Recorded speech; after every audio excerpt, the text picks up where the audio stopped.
तर भावांनो, मला एका ताईंचा मेसेज आला की बाळूमामांच्या बकऱ्यात सेवेला जायचं आहे, कसं काय करायचं किंवा काय करायचं. तर मी त्यांना जी उत्तरे दिलं तर तीच आजच्या व्हिडिओमध्ये मी तुम्हाला सांगणार आहे. कारण की भरपूर महिलांचा तो प्रश्न असतो की बाळूमामांचे जे भक्त असतात महिला, त्यांचा तो प्रश्न असतो.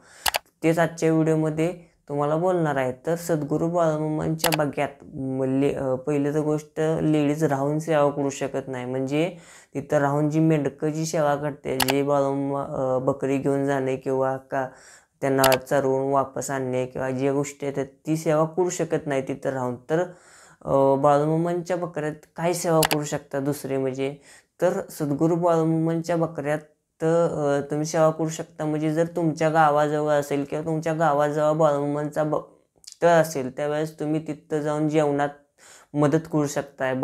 भाजी चिरणं म्हणा किंवा काय करणं म्हणा, किंवा जी मेंढकं असते ती त्यांना तुम्ही भाकरी देऊन पण तुम्ही सेवा करू शकताय.